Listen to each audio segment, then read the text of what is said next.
Hey guys, I just wanted to jump on and have a little tequila talk with you and kind of PSA about something that happened this weekend in real estate that I think is really important to share with everybody who's thinking of buying or selling real estate in the next little bit. This mostly has to do with new construction.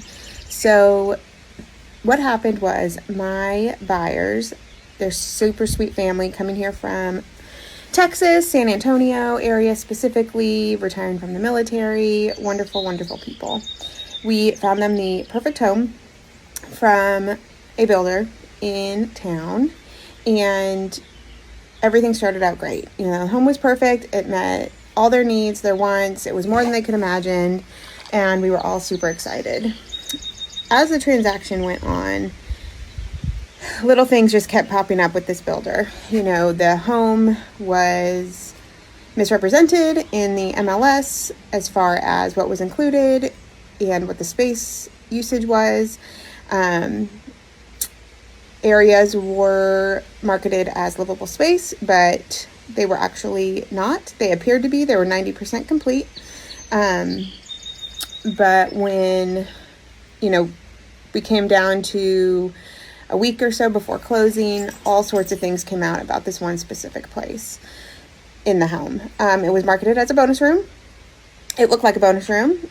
It was finished. It had lights. It had drywall. It had trim. It had an HVAC register. The only thing it was missing was flooring. And we knew that. And that was negotiated on the front end of the contract, that the builder was not planning to put in flooring there. They just wanted to give a credit to the buyers to pick whatever they wanted. Great, no problem. I did express some concern about appraisal, knowing that, an appraiser could come in and it not be appraised as a livable square footage without flooring being in. I was assured upwards and downwards, backwards and forwards by the builder and their agent that this was not going to be a problem. So come back to getting the appraisal, and guess what? It's a problem. The appraisal came back as a subject to, which means in order for the appraisal to be completed and submitted to the lender for final underwriting, the subject to item, which in this case was the flooring, needs to be completed, and the appraiser needs to go back and verify. So this obviously started a domino effect where the builder was arguing that it's not livable square footage.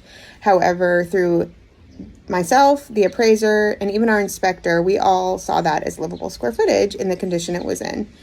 The appraisal price came back fine with that additional square footage included. However, when we learned that the space was actually not livable, which means it needs to have heating and cooling, an egress, which means an exit for safety reasons, and a couple other things, this space didn't actually meet that. Even though there was ducting and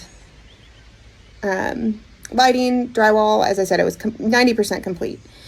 So what that so let's backtrack. So with that square footage not technically being livable, the appraisal would not meet appraisal value, which means the home contracted price was more than the appraisal came in at. So once we had to remove that square footage, the appraisal came in low. And we ended up renegotiating the price with the builder after some, heavily worded and stressful emails and communication back and forth about, this home was not what my clients thought they were purchasing, with that space not being actually usable as livable square footage, because something else that came out was that even though there was ducting, the HVAC unit size was not big enough to handle heating and cooling that bonus room space.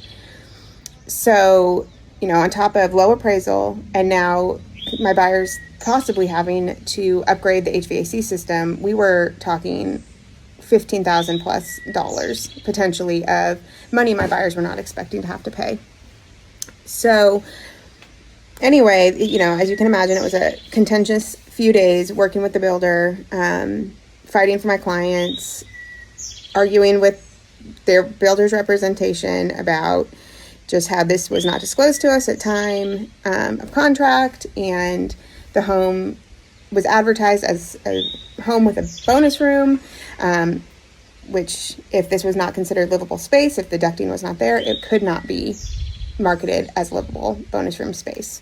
So all that to say, we made it through. I was able to get compensation for my buyers. We were able to negotiate an updated HVAC system at a significantly reduced price post-closing, and it all ended up working out. But the reason I want to come on and tell you this is because it is so important that if you go to look at new construction, or if you're thinking you want to buy new construction, that you have a agent that represents you. The builder's agent does not represent you. They represent the builder. They have the builder's best interest in mind because they're who pays their bills. So most builder's agents are absolutely wonderful. I love working with them. They love agents, because we act as an intermediary for the buyers and the builder. We understand the contracts. We can keep situations calm. We can help, navigate some things that come up in new construction, because something always comes up in new construction. However, it is just so vital that a buyer who is spending hundreds of thousands of dollars on a new construction home works with somebody that knows and understands new construction, understands contracts, understands real estate law, and, can really fight and for their buyers. Multiple times over the last couple years, I have had clients reach out to me after working with another agent who didn't feel like they were being represented well because they had worked with a builder's agent when they were purchasing new construction. And when push came to shove, they realized they had nobody on their team. So this is my little PSA. Please, please, please always, always bring your own representation to a new construction, new build purchase. It will save you a headache. It could save you tens of thousands of dollars in my buyer's case. And please feel free to reach out if you have any questions, or if you feel like you want to learn more about how we can help during the new construction purchase process. And I look forward to talking to you guys soon. Cheers.